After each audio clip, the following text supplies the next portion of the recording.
Ang kwentong ito ay hango sa totoong buhay. Mula ito sa isa nating kabayan. Naitago na lang natin sa pangalang Homer. Walang eksaktong taon. Candoni, Negros Occidental. Ang kasaysayang inyong matutunghayan ay kwento ng isa sa pinakakilalang tao sa probinsya ng Negros. Kinilala sa pangalang Saturno Oro, isa sa pinakamayamang Pilipino noong kapanahunan ng Kastila. Sinasabing bago pa man dumating sa bansa ang gobernador general na si Miguel Lopez de Legazpi, kinilala si Saturno bilang Apo Saturn na may malawak na lupain, daang-daang tauhang may kakayahang makipaglaban. Kaya naman imbis na sakupin ng mga Kastila, nakipagkaibigan ang mga ito sa kanila at nakipagkasundo. Binigyan ng titulong Don si Apo Satur, ngunit mas pinili niya ang nakasanayang tawag ng mga tao sa kanya. Sa kabila ng pagiging may-ari ng malawak na lupain, nanatiling magpakumbaba at maawain itong si Apo Satur.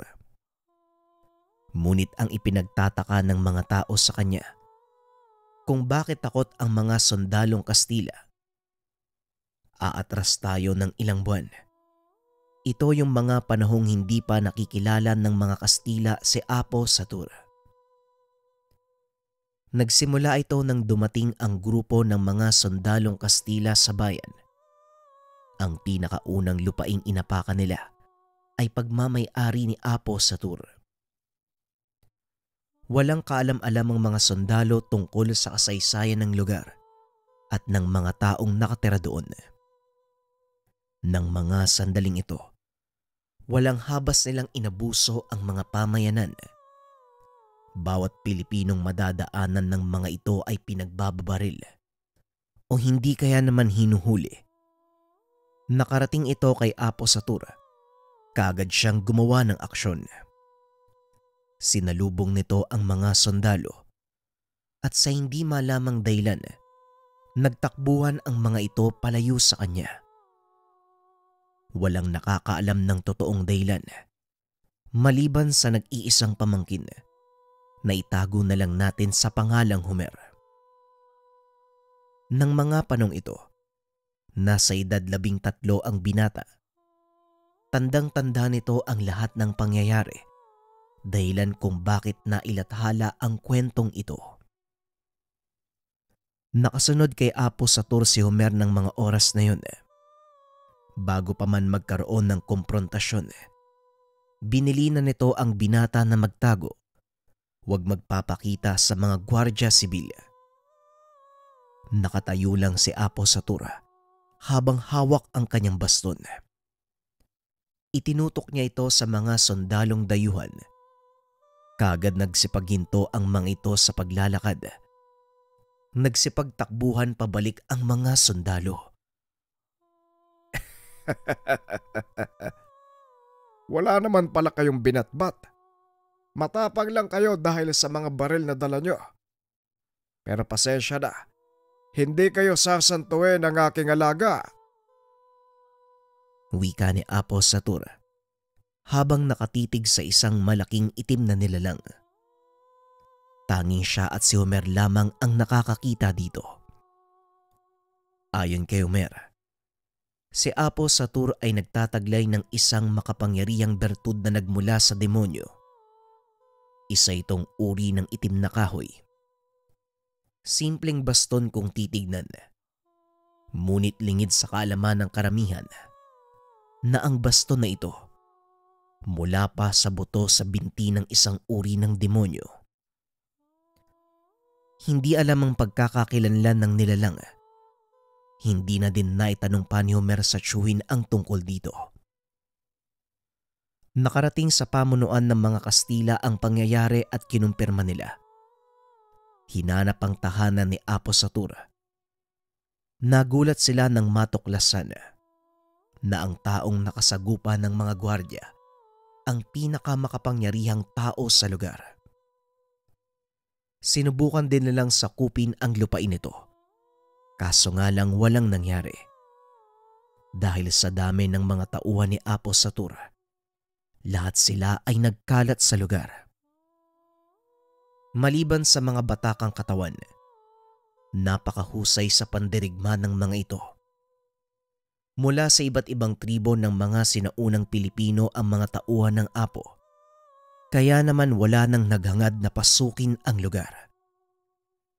Dahil sa hindi nila magawang wasakin ang teritoryo ng Apo, gumawa sila ng paraan para kahit papano makuha ang panig nito at maging kasangkapan sa gagawing pananakop. Ngunit malayo pa lang, naaamoy na ni Apo Satur ang kanilang plano, kaya kagad niya itong pinigilan. Ipinatawag ang Apo sa isang malagang pagpupulong na dadaluhan ng Gobernador General. Nakiharap naman ng maayos ang Apo, ngunit sa kasamaang palad, hindi naging maganda ang takbo ng kanilang usapan. Hindi sumang-ayon si Apo Satur, kaya naman nagalit ang Gobernador General at pilit itong ipinahuli. Ikinulong ng mga Kastila si Apo Satur ng araw na yun. Ipinadala sa plaza upang ipabaril sa sarang rebelyon na siyang pinakamalaking pagkakamali. Nakatayo sa intabladong gawa sa kahoy si Apo Satur ng mga oras na yun habang binabasa ng isang Kastilang opisyal ng militar ang kanyang sentensya, na isinali naman ng isa pang Pilipino na nakaanib sa kanila ang bawat katagang binabasa nito. Nang marinig ng mga tao ang sentensya, saka naman nagsipag-ingay ang mga ito. Kahit anong gawing pag-awat ng mga sundalo ay hindi tumigil ang mga tao, hanggang sa itinaas ni Apo Satur ang kanyang kamay. Huwag kayong maingay. Hayaan niyong magsalita ang mga dayuhan. Wika ng Apo. Tumahimik ang mga tao. Sa pagkakataong iyon, itinuloy ng opisyal ang pagbabasa. Nakapaloob dito ang lubusang pag-angkin ng mga lupaing pagmamay-ari ng Apo. Matapos itong patayin, at ang mga taong nakatira sa lugar ay sapilitang papaalisin. Kung ayaw naman nilang lisanin ang kanilang mga tahanan, magtatrabaho sila ng walang bayad sa mga Kastila bilang kabayaran sa kanilang pagtira sa lugar. Hinahayaan lang ng Apo ang mga itong magsabi ng kanilang mga nais mangyari. Nang matapos magsalita ang opisyal, bigla namang natawa si Apo Satur. Anong nakakatawa, Injo? May bali ba sa mga sinabi ko? Tumatawa ka ng ganyan. Tanong ng Kastilang opisyal na itago na lang natin sa pangalang Carlos. Ay, wala naman. Natatawa lang ako dahil parang siguradong sigurado kayo sa mga gusto niyong magyari. Wika ni Apo Satur. Bakit sa tingin mo nagbibiro ako? Ito ang ipinataw na hatol sa iyo ng Gobernador General. Ito ang mangyayari. Kaya kung marunong kang magdasal, simulan mo na. Gwardiya, dalin mo ang taong ito sa likod ng plaza. Muling wika ni Carlos. Akmang hahawakan na sana ng isa sa mga sundalo si Apo Satur. Bigla itong napaatras. Kasunod nito ay nakita ni Carlos na nanginginig sa takot ang Gwardiya Sibil, dahilan para barilin niya ito gamit ang pistolang nakasuksok sa kanyang tagiliran. Hindi ko alam kung bakit kayo natatakot sa taong ito. At saka, hindi na naituloy ng opisyal ang sasabihin. Isang malaking itim na nilalang ang tumambad sa kanya. Nakatayo ito sa likod ni Apo Satur habang nakatitig sa mga dayuhan ang nanlilisik na kulay pulang mata. Walang sino man ang maaaring umangkin ng lupaing pagmamay-ari ng mga tao. Hindi ang mga kagaya nyo ang magbibigay ng kautusan sa kanila. Pero ikaw, kayang-kaya kong utusan ang katawan mo. Ngayon, itutok mo sa sarili ang pistola. Kalabitin mo! Wika ni Apo Satur. Nangilabot ang lahat ng sundin ni Carlos ang sinabi nito. Biglang nakabalik sa ulirat ang mga tao nang marinig ang putok ng baril. Nagkalat sa sahig ng entablado ang utak ng dayuhan at ang dugong nagsipagtalsikan sa paligid ang nagsilbing ebidensya ng pangyayari. Tinignan ni Apo Satur ang natitirang sundalo. Kaagad namang ibinaba ng mga ito ang sandata. Tumakbo palayo sa lugar. Nagiyawan sa tuwa ang mga tao dahil hindi natuloy ang pagpatay sa kanilang apo. Tiyo, akala ko katapusan mo na talaga eh. Mabuti na lang hindi natuloy. Natakot ako dun ah. Wika ni Homer. Walang sino man ang maaaring magtakda ng katapusan ko. Bueno, bumalik na tayo sa pueblo. Marami pa akong gagawin. Wika ni Apo Satur. Nagsipagsunuran ang mga tao. Nakita ito ng ilan sa mga sundalong Espanyol. Sinubukan pa nilang harangin ang apo, ngunit pinagtataga sila ng taong bayan. Binitbit ang katawan ng mga ito pabalik sa baryo ni Apo Satur. Matapos ay isinabit nila sa pasukan ng pueblo bilang palatandaan na walang sino man ang maaaring pumasok sa lugar at mang-ape sa kahit sino mang nakatira doon. Nagalit ang mga Espanyol sa ginawa ng mga tauhan ni Apo Satur. Kaya naman naglunsad sila ng pagsalakay sa pueblo. Nagulat ang mga sundalong dayuhan dahil mag-isang nakatayo si Apo Satur sa bungad ng baryo. Gayunpaman, wala ni isa sa mga ito ang naghangas na sumugod. At sa tuwing haakbang si Apo Satur, ay siya namang pag-atras ng mga sundalo hanggang sa mapilitang umatras ang mga ito. Simula ng araw na yun, hanggang masid na lang ang mga Kastila dahil hindi nila magawang pasukin ang pueblo. Hanggang sa lumipas na nga ang mga taon, lumawak ang lugar na nasakop ng mga Kastila, ngunit nananatiling ligtas sa kanlungan ang pueblo sa turno. Ito ang naging katawagan ng baryo sa paglipas ng panahon. Hanggang sa sumapit na sa tamang edad si Homer. At dahil wala namang kamag-anak ang apo, itinuro nito ang lahat ng dapat malaman ng binata sa pagpapatakbo ng pueblo. Si Homer ang namahala ng ari-arian ni Apo Satur. Bagaman hindi ito kinakikitaan ng anumang palatandaan ng sakit. Sinimulan nitong isalin sa pangalan ni Homer ang lahat ng ari-arian.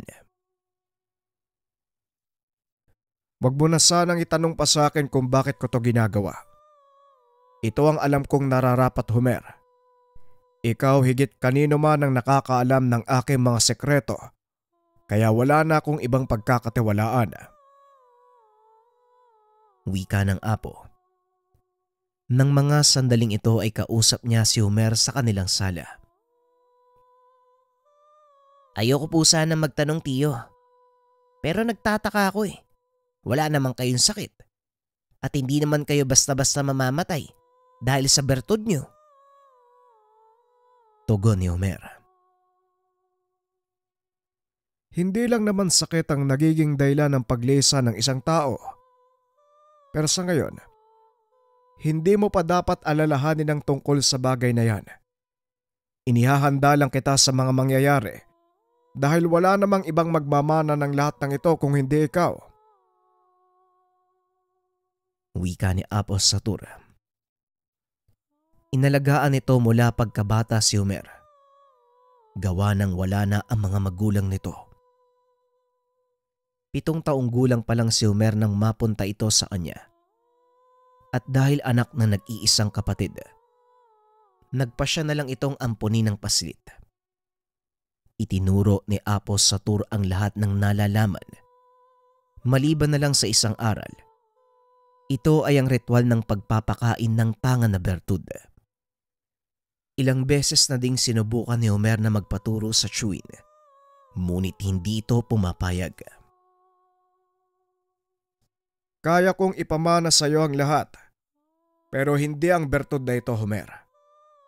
Dadalhin ko sa libingan ng baston ko at walang ibang makakahawak nito kung hindi ako lang.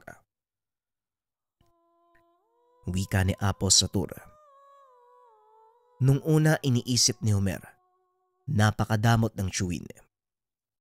Ngunit habang nagkakaedad ang binata, unti-unti niyang nauunawaan ang dahilan. Lalo pa nang makita niyang magsagawa ng ritual ng pagpapakain si Apos Satur. Nakalood ito sa altar na nasa pinakailalim na palapag ng kanilang tahanan. Walang ibang nakakapasok sa lugar kung hindi si Apos Satur. Ngunit ng mga sandaling iyon, naiwan niyang nakabukas ang pinto ng palapag. Nagkataon namang hinahanap ng binata ang chewin dahil may mga bisitang dumating. Inikot nito ang buong bahay, ngunit walang nakita ang binata. Hanggang sa magawi ito sa pinakailalim na palapag. Doon niya natagpuan ang siwang sa isang maliit na pintuan. May lumalabas na liwanag, kaya inisip niyang naroon ang chewin. Marahang sumilip ang binata. Nanlaki ang kanyang mga mata nang makita kung ano ang laman ng silid na iyon. Nasipat ni Homer. Ang mga bungo ng tao, may nakatirik na kandila sa tuktok at sa noo ng mga ito. May simbolong nakaukit. Hindi pamilyar sa binata ang mga iyon. Ngunit alam niya na hindi para sa tao ang mga simbolo. Tahimik nitong pinagmasdan ng chewin. Nanlaki ang mga mata nito nang makitang sinugatan ni Apos Satur ang kanyang palad. Ipinatak ang dugo sa tungkod na nasa harapan. Isang malakas na tawa ang umalingaw-ngaw sa buong paligid. Napuno ng kilabot ang katawan ng binata. Hindi ito makakilos sa kinakatayuan. Lalo pa nang makita nito ang imahe ng isang nilalang sa dingding. Gusto nitong sumigaw, ngunit hindi maibuka ng binata ang bibig. Nabalik lang ito sa ulirat nang biglang may kumalabog sa ikalawang palapag. Dali-daling tumakbo si Homer palayo sa pintuan, nakapagtago sa isang lumang aparador. Ilang minuto ang lumipas ay lumabas si Apos Satur. Dala-dala nito ang tungkod. Dire-diretsyong umakyat sa ikalawang palapag. Samantalang si Homer naman, dumaan sa bintana palabas ng tahanan at para hindi mahalata, sa harap na pintuan siya dumaan papasok. Pagkarating sa loob, kaharap na ni Apos Satur ang mga panauhin. Mga prominenteng tao ang mga ito. Nagaya niya ay nagmamay-ari din ng malalawak na lupain. Nakikinig lang sa usapan si Homer. Pinagmamasdan ng chewin na tila walang nangyari. Normal ang kilos nito at kung hindi niya nakita ang ginawa ng chewin, hindi masasabi na ito ay may kakaibang sikreto. Matapos ang pag-uusap ay kagad nagpaalam ang mga panauhin. Pag-alis ng mga ito, saka palang kinausap ni Apos Satur ang pamangkin. Ngayon alam mo na ang dahilan kung bakit hindi ko pwedeng ipamana sa iyo ang tungkod. Mula sa demonyo ang bertud na ito. Ayokong maging kagaya kita. Hindi na ako maaaring makawala sa sumpa ng bertud. Ayoko nang isali ka pa sa gulong pinasok ko. Sapat nang huminto ang sumpa sa akin. Wika ni Apos Satur. Ngayon nauunawaan ko na Alam ko na ang dahilan, Apo. Pero nais ko pa rin sanang manatili sa tabi nyo. Tulungan kayo sa anumang mabuting hangarin nyo sa kapwa. Wika ni Homer. Maraming salamat kung ganon, Homer. Pero may tanong ko lang sa'yo. Hindi ka ba natatakot sa akin? Tanong ni Apo Satur. Napangiti naman ang binata. Hindi po, tiyo. Alam ko kasi na mabuti kang tao. Hindi mo ko kukupkupin kung mali ang pagkakakilala ko sa'yo. Wika ni Homer. Paano kung sabihin ko sa'yo, iaalay kita sa aking tungkod? Muling wika ni Apo Satur. Kung ganun nga ang pakay nyo, di dapat hindi na kayo nagtiis na sugatan yung palad nyo sa tuwing magpapakain kayo ng inyong tungkod. Dapat matagal nyo nang ginawa yun. Tugon ni Homer. Tumawa ng malakas ang Apo na labis namang ikinagulat ng binata dahil ito ang unang pagkakataon na narinig niyang tumawa ng malakas ang matanda. Nang lumaon, nakaugalian na ni Homer ang panoorin ang matanda kapag nagsasagawa ng ritual. Maliban dito, nasaksihan din ni Homer ang totoong kapangyarihan ng tungkod. Ito ay nang minsang ginabi sila ng uwi galing sa kabilang bayan dahil medyo malapit lang din ang kanilang pupuntahan. Nagpasya ang mga itong lumakad na lamang. Ay nako, nagsisisi tuloy ako. Hindi natin dinala ang karo, ayun tuloy. Ginabi tayo sa paglalakad. Wika ni Apo Satur. Nang mga sandaling ito, nasa ilalim ng pamahalaang Kastila ang buong lugar. Kaya naman maigpit na ipinagbabawal ang paglabas pagsapit ng 6:00. Anong ginagawa niyo dito sa labas? Lampas na kayo sa oras Bawal na! Sumama kayo sa akin! Wika ng sundalo. Matapos ay hinatak sa braso ang matanda. Tinutukan ng baril si Homer at sapilitang pinalakad. Ngunit nang lumingon ang binata, nakita nitong hindi umalis sa kinakatayuan ng tiyuhin. Bakit niyo ko pagbabawalan sa sarili kong lupain? Mga dayo lang kayo sa lugar na to. Wala kayong alam sa pamamaraan ng buhay na meron kami. Kaya wala kayong karapatan na pagbawalan kahit sino sa amin. Wika ni Apo Satur. Nagulat ang mga sundalo sa sinabi ng matanda. Kinulata ng mga ito si Apo Satur na pinakamalaki nitong pagkakamali. Pagtama ng dulo ng baril sa likod ng matanda, ay siya ding pagsambulat ng utak ng kasama nito. Wala naman silang narinig na putok mula sa paligid at lalong hindi iyon nagmula kay Homer dahil wala siyang dalang baril. Dahil sa takot, pinagbabaril ng isa pang gwardya ang matanda. Ngunit naubos lang ang bala nito. Walang natamang pinsala si Apo Satur.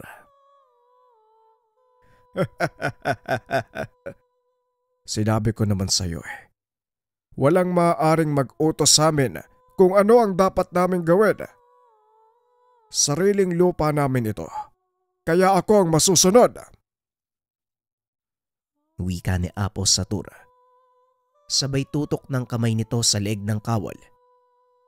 Namilipit ang leeg nito hanggang sa tuluyang mapali. Yan ang bagay sa inyo.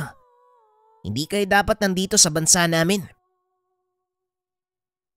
Wika ni Homer. Bigla silang nakarinig ng mga huni ng pito mula sa hindi kalayuan. Dali-daling hinila ni Apo Satur ang binata palayo dahil hindi sila pwedeng makita sa lugar. Ngunit sa kasamaang palad, makakasalubong nila ang mga sundalo. Kaya naman pinili ng mga ito na magtago sa kasagingan na nasa gilid ng daanan. Nakita nito ang 3 pang gwardiya sibil. Napansin ng mga ito ang mga kasamahang nakahandusay sa daanan. Nagalit ang mga ito nang makitang sabog ang ulo ng isa at yung isa naman ay bali ang leeg. Walang tigil sa pagmumura ang mga ito habang ginagalugad ang paligid. Huwag na tayong gumawa ng anumang gulo. Umalis na tayo sa lugar, Homer. Wika ni Apo Satur. Sa kabila ng taglay na lakas, mas pinili ni Apo Satur ang umiwas sa gulo. Kaso nga lang, ito ang kusang lumalapit sa kanila. Nagagawa naman itong iwasan ng dalawa. Ngunit umabot sa punto, isang tao ang nakatuklas ng sikreto ni Apo Satur. Araw ng fiesta sa kanilang pueblo, abala ang lahat sa paghahanda. Pinili ng Apo na magsagawa ng malaking piging sa kanyang bakuran upang marami sa kanyang mga nasasakupan ang makakain. Naroon din ang mga tauhan at ilang manggagawa sa bukid para makitulong. Napakaraming baboy ang pinakatay ng araw na yon. Maliban sa mga inihanda ni Apo Satur, may mga mamamayan din nag-ambag ng mga alagang hayop bilang pangdagdag sa kanilang maihahanda. Kahit sa ang sulok ng bakuran ng Apo, may mga nakasalang lechon, malalaking kalderong pinaglulutuan ng mga putahe. Dahil sa limuyak ng mga nailutong pagkain, hindi maiwasang mapuna ng mga gwardiya ang nangyayari. Napapada ng mga ito sa pueblo, ngunit hindi sila pumapasok dahil na din sa takot na baka kuyugin sila ng mga taong naroon. Napansin naman ni Apo Satur ang mga ito at sinubukang anyayaan, ngunit hindi tumalima ang mga gwardiya dahil na din sa utos ng kanilang nakakataas. Hayaan nyo na po sila, Tiyo. Mas mabuting ang wala sa kanilang makapasok sa lugar natin dahil sigurado magkakaroon lang ng malaking gulo. Wika ni Homer. Tama ka, Iho.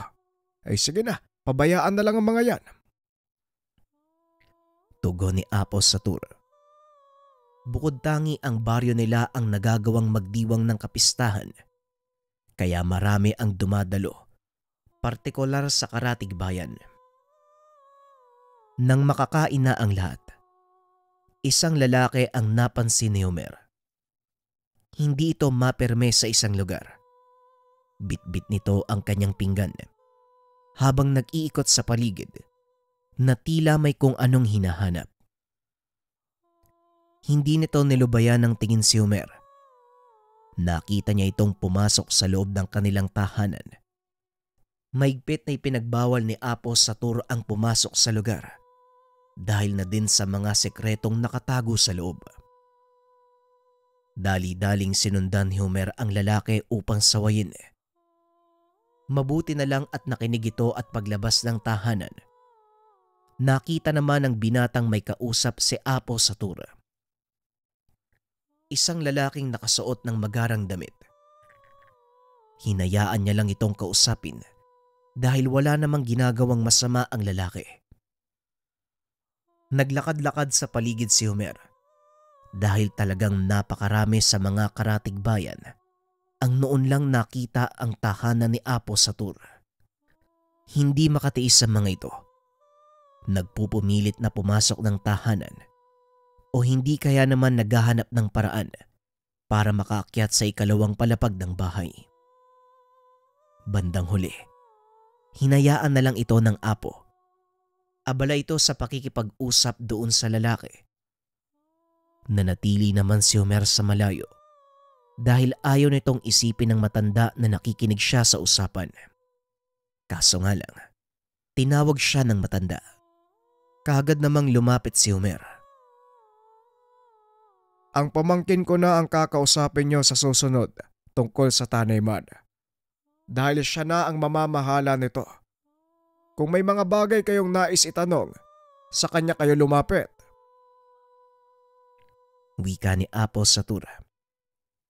Ipinakilala nito ang kausap sa pangalang Justino. Ganun po ba, Apo?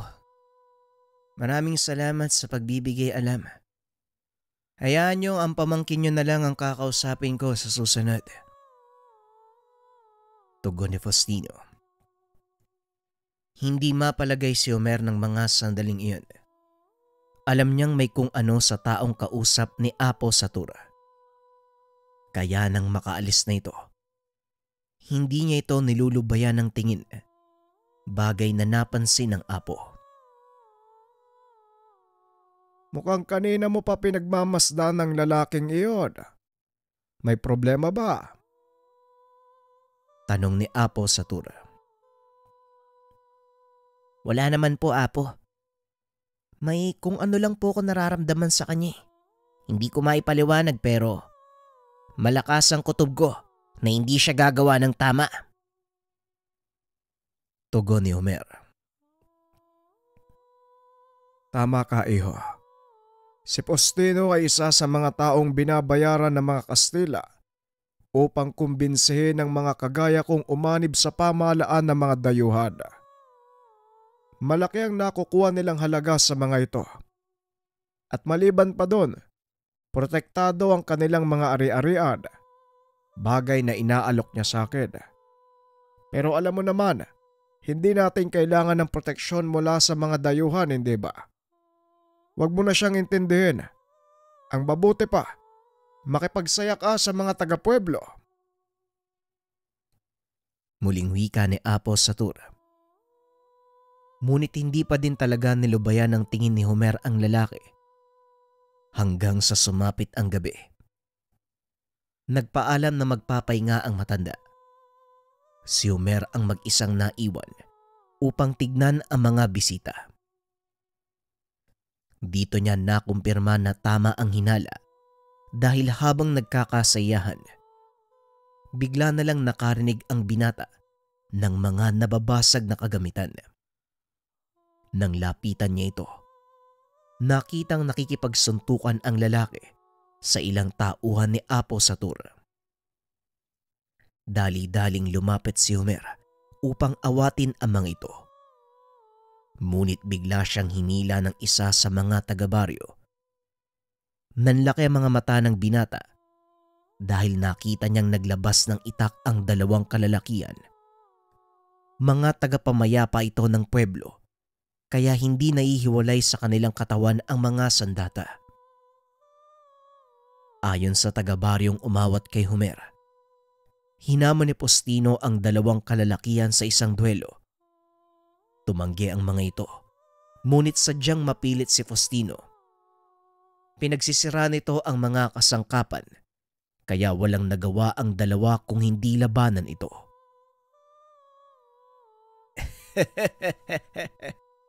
Yan. Ganyan nga.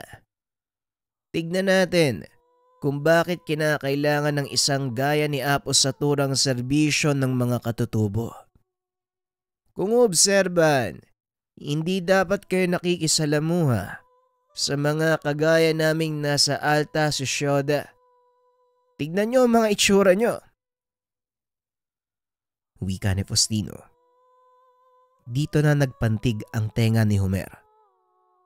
Akmang susugurin na nito si Faustino nang bigla naman siyang awatin ni Apo Satura. Ano naman ngayon ang problema sa kanilang kasuotan, Senyor Faustino? Hindi naman siguro masamang bigyan ko ng hanap buhay ang ilan sa mga katutubo na nakatira sa aking nasasakupan. Sabihin mo sa akin, ano ang mali sa nakikita mo? Tanong ni Apo Satura. Napangiti naman si Faustino at muling nagsalita. Yan mismo ang mali, Apo. Dahil kinakanlong mo ang mga taong nagiging problema ng makabagong lipunan. Hindi mo na naisip na maaari lang silang makadagdag sa problema ng pamahalaang Kastila. Wika ni Faustino. Inawat ni Apo Satur ang pagsasalita nito dahil medyo nag-iinit na ang ulo. Wala akong pakialam sa pamahalaan ng Espanya dahil nasa loob ka ng teritoryo ko. Kaya kung ako sa'yo, hindi ako magbabanggit ng anumang tungkol sa mga dayuhan. Kung ayaw mong ikaw ang sumunod na ituhog ko sa kawayang yan, papaikutin kita sa ibabaw na nagbabagang uling. Wika ng matanda na lalong nakapagpainit ng ulo ni Faustino. Sa pagkakataong iyon, si Apo-Satur ang hinamon nito. Kung ganon, totoo ngang ipinagtatanggol mo ang mga Indio. Tama nga ang sinabi sa akin ng mga dayuhan. Wala ka pa ring kwenta, kagaya ng mga katutubong to. Wika ni Faustino. Magdahan-dahan ka sa pananalita mo, Faustino. Hindi na kita magagawang iligtas sa oras na pagtulungan ka ng mga taong hinahamak mo. Ang payo ko sa iyo, habang hindi pa lumalala ang sitwasyon, umalis ka na sa lugar na ito. Wika ni Apo-Satur. Pagtutulungan nila ako. Yun nga ang gusto kong mangyari. Gusto kong subukan ng mga katutubong ito at makita kung bakit mo kinakailangan ng kanilang serbisyo. Tugon ni Faustino. Masyado kang mayabang para sa isang dayo. Hindi mo ba naisip ang kalagayan mo? Maaari kang mamatay sa lugar na ito at wala kang sisisihin dahil ikaw mismo ang nag-udyok sa mga tao na patulang ka. Pag-uusap ng dalawa. At para lubusang maunawaan ang pagkatao ni Faustino, hinayaan ni Apo-Satur na labanan siya ng mga katutubo. Dito napagtanto ng matanda na hindi pangkaraniwang lalaki ang kanilang panauhin. Nagawa nitong pabagsakin ang 5 kalalakian nang hindi man lamang nagagalusan. Mukhang may ipagmamayabang talaga yung taong yan, tiyo ah. Tignan mo yung nagawa niya sa mga katutubo oh. Wika ni Homer. Nakikita ko ang nangyayari, iho. Abisuan mo mga matatanda, kabataan at kababaihan. Magsiuwi na sila at hindi maganda ang mangyayari. Lumakad ka. Ako nang bahala dito. Tugon ni Apo-Satur. Nagmadali siyang sundin ang sinabi ng matanda. Nang masiguradong wala ng tao sa paligid, saka pa lamang ito bumalik sa kinaroroonan ni Apo-Satur at Faustino. Napansin naman ng kanilang panauhin na wala ng ibang tao sa lugar. Maliban sa kanilang tatlo, kaya kagad itong nagtanong sa Apo. Oh, bakit mo pinalis sa mga kababaryo mo? Hindi pa tapos ang kasiyahan. Pinauwi mo na sila? Bakit Apo-Satur? Mali. Sa turno oro pala. Natatakot ka bang malaman ng mga tao na isa kang alagad ng demonyo? Wika ni Faustino. Nanlaki mga mata ni Homer sa mga narinig. Hindi nito akalain.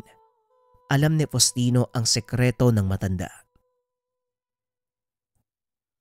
Hindi sa natatakot ako malaman nila ang sekreto. Ang totoo, nasaksihan na ng mga tao kung ano ang magagawa ko. Natatakot lang ako dahil baka hindi sila makatulog kapag nasaksihan nila ang gagawin ko sa'yo. Tugon ni Apo-Satur. Itinaas nito ang kamay. Laking gulat ni Homer dahil biglang lumitaw ang tungkod ng matanda. Paglapat nito sa lupa, Nakaramdam ng kakaibang kilabot si Homer, dahilan para mapatras ito. Ang mabuti pa, Homer, magtago ka sa malayo. Hindi mo rin magugustuhang malapit sa akin. Lalo pat nakikipaglaban ako. At ikaw naman, Faustino, wag mo sanang isipin na bubuhayin pa kita. Muling wika ng apo na tinawanan lang ni Faustino. Kumuha ito ng libreta mula sa kanyang bulsa. Nagsimulang mag-usal na mga dasal sa salitang Latin. Natatawa na lang si Apo Satura dahil alam niya ang mga dasal na yun. Wag mo sabihing isang alagad ng simbahan ng dayuhan. Pasensya na. Hindi ako natatakot sa mga dasal na galing sa dayuhang lingwahe. Wika ng matanda. Sabay hawi ng tungkod nito. Dahilan para mabitawan ni Faustino ang hawak na libreta. Demonyo ka talaga. Wala kang galang sa salita ng Diyos.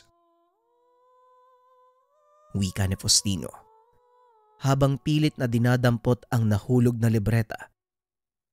Ngunit habang ginagawa niya ito, isa-isa namang natutupok ang pahina ng libreta. Alagad ka ng Diyos, pero hindi mo kayang panghawakan ng maayos ang mga salita niya. Ramdam ko sa iyo ang takot na dulot ng kamatayan. Huwag kang mag-alala. Bibigyan kita ng pagkakataong lumaban. Wika ni Apo Satura sabay lakad patras. Binigyan nito ng sapat na espasyo si Faustino upang isagawa ang paghahanda. Ilang minuto pa ay nakatapos na ito at muling hinarap si Apo Satura. Hindi ako masisindak sa mga palabas mo, tanda. Kaya maganda ka na dahil ibabalik na kita sa impyernong pinanggalingan mo. Tumawa ng malakas si Apo Satura. Muling ikinumpas ang mga kamay. Sa pagkakataong iyon, humawi ang mga mesa at mga upuang nakaharang sa daan.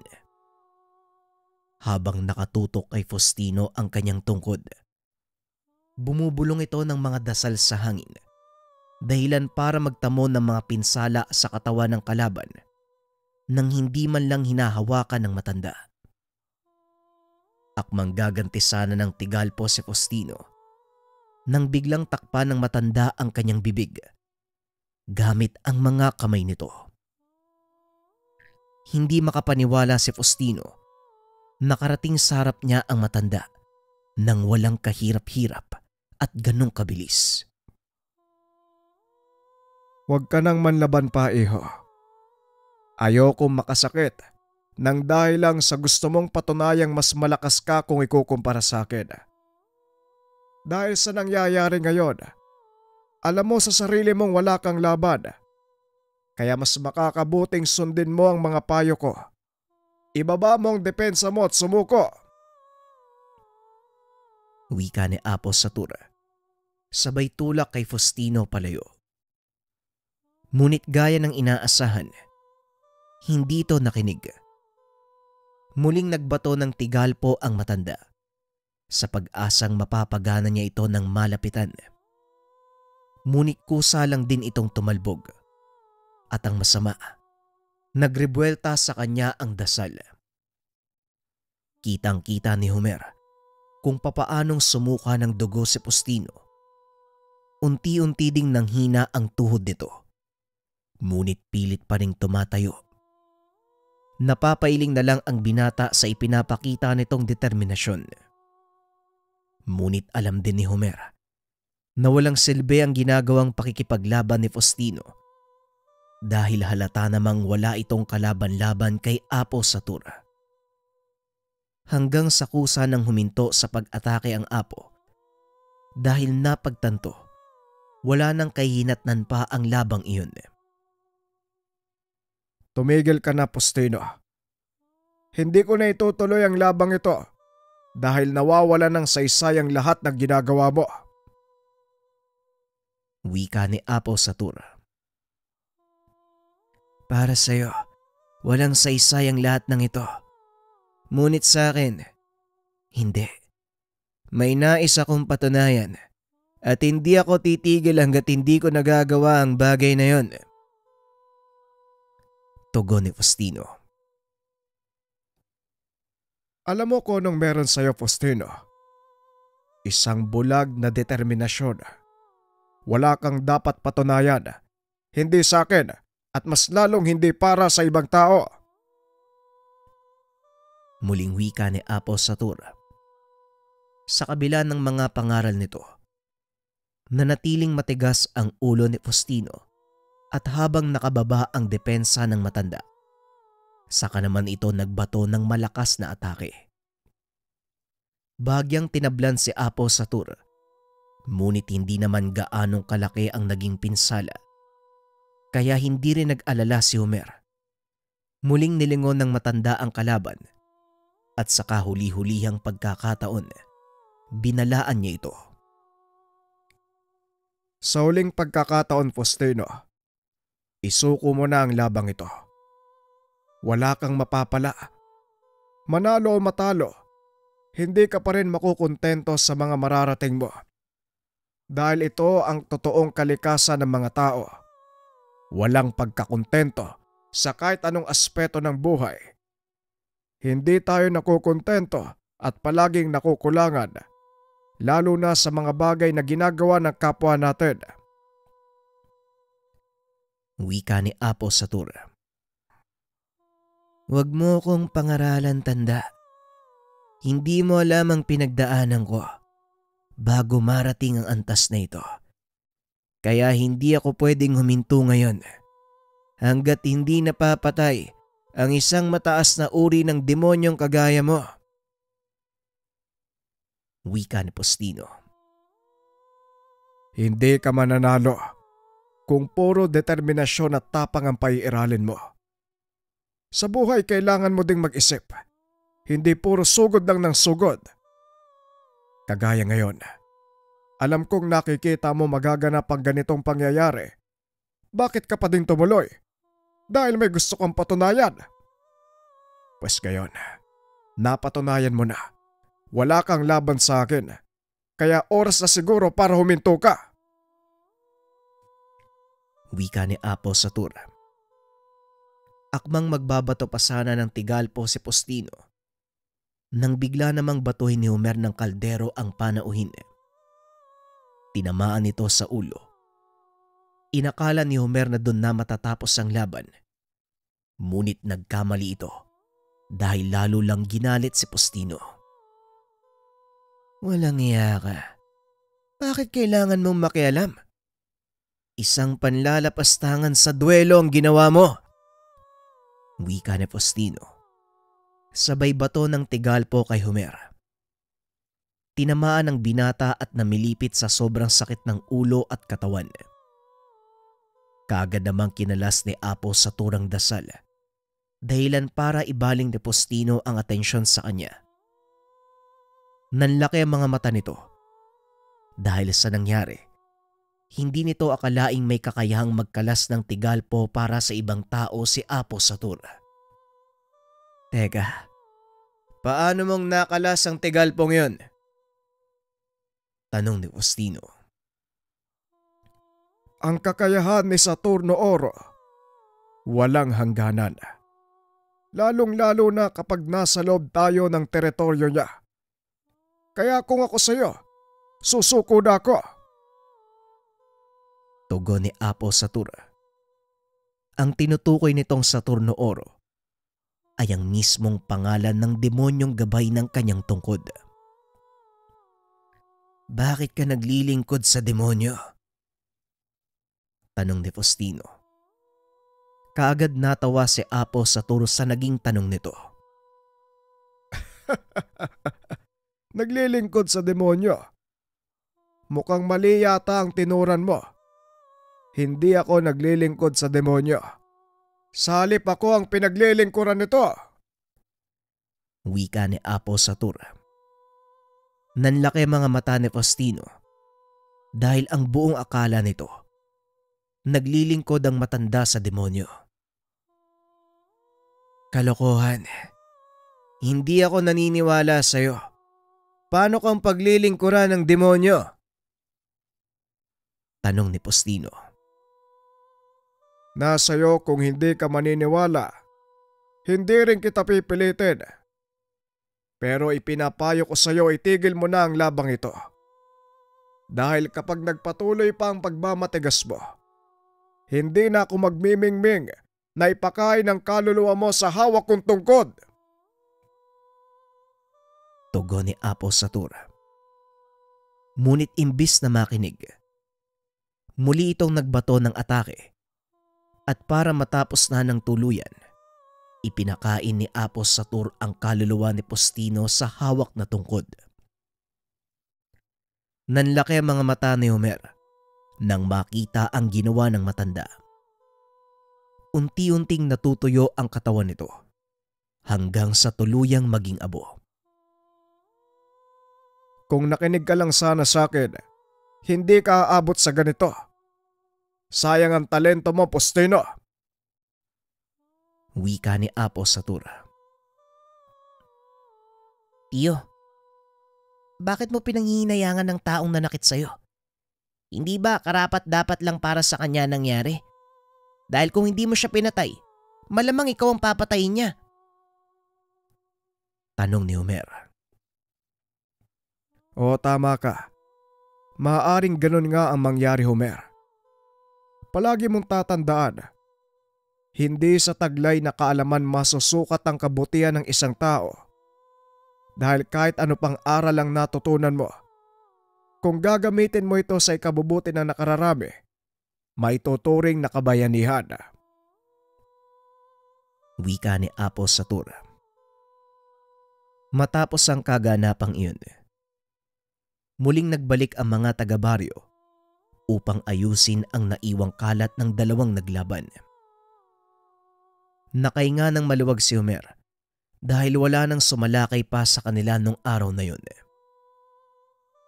Sa paglipas ng panahon, nagkaroon ng pagkakataon ang mga Pilipinong labanan ang pananakop ng mga dayuhan.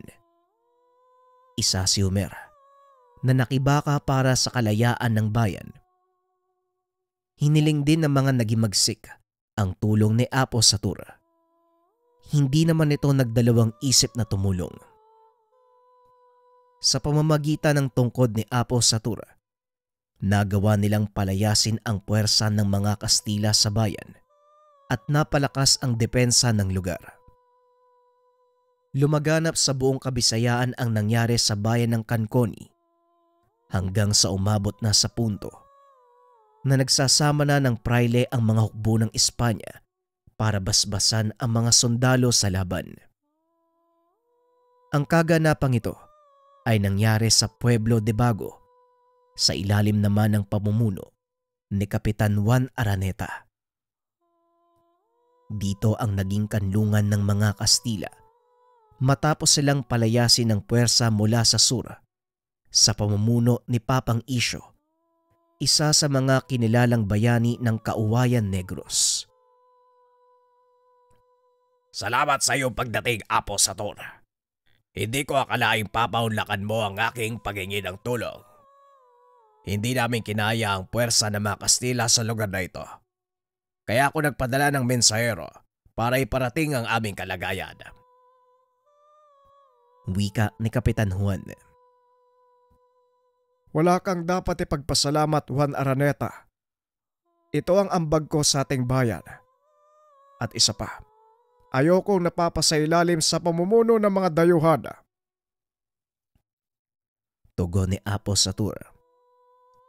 Sa pamumuno ni Kapitan Juan, nagawa nilang itaboy ang puwersa ng mga Kastila. Hindi nagtagal, kumalat ang balitang humiling ng kapangyarihan ng demonyo ang mga Pilipino para manalo sa laban. Dahil sa sunod-sunod na tagumpay ng ating mga kababayan. Nung panahon ng himagsikan, nagawang manalo ng mga Pilipino hanggang sa muli tayong mapasailalim sa pananakop ng isa pang lahi mula sa kanluran.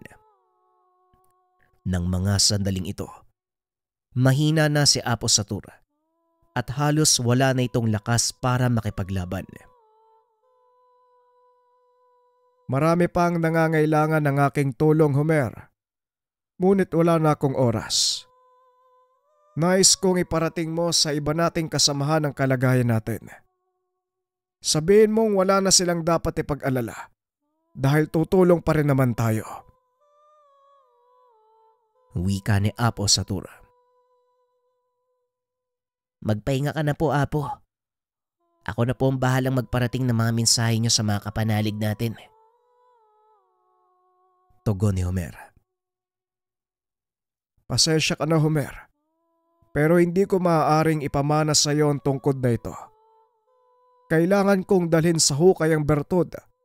Nang sa ganon, wala nang ibang makagamit pa. Wika ni Apo Satur. Ano po ba ang kinakatakot niyo, Apo? Bakit ayaw mong ipamana sa akin ang bertud? Tanong ni Homer. Hindi naman sa wala akong tiwala sa iyo. Ngunit ang ikinakatakot ko, maaaring lamunin ka ng kasamaang dulot ng tungkod.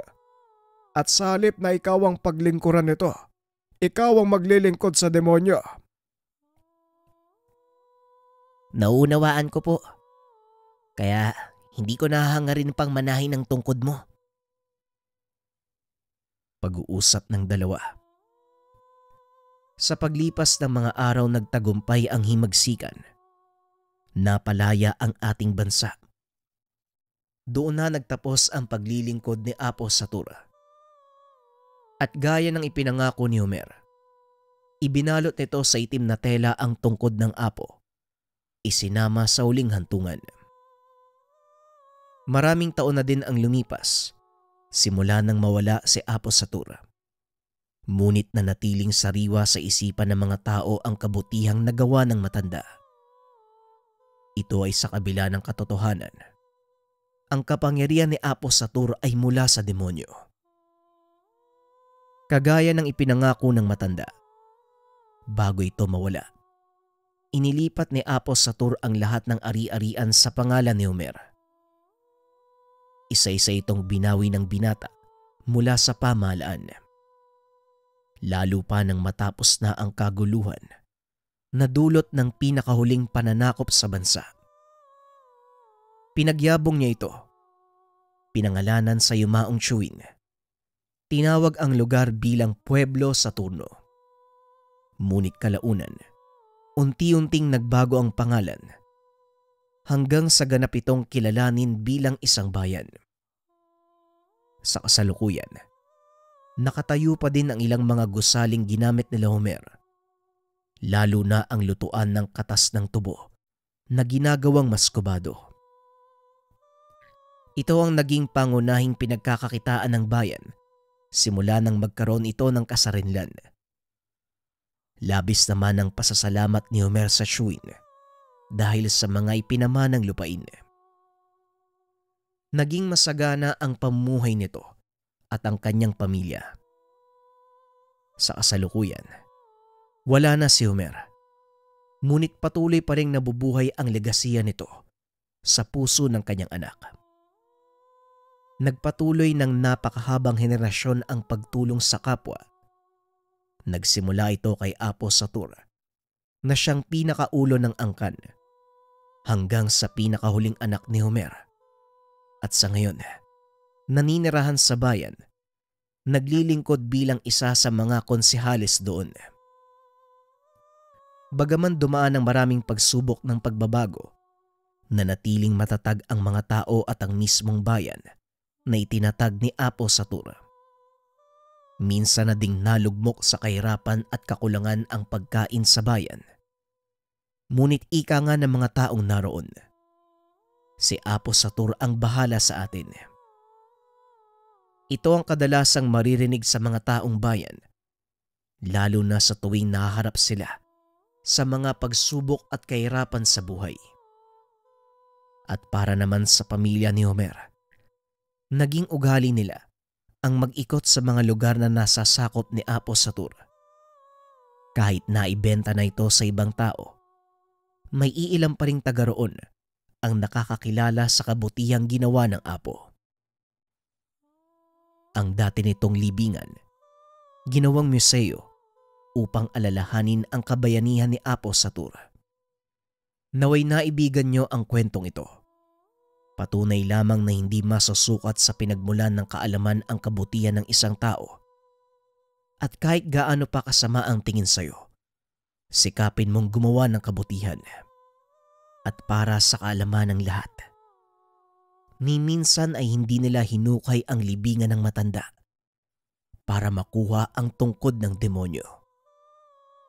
Dahil alam nila ang lakas at panganib na dala nito sa oras na mahawakan ng maling tao. Maraming salamat sa pakikinig ng ating kwento mga kabayan. Abangan pa natin ang mga susunod na storya. Paalam.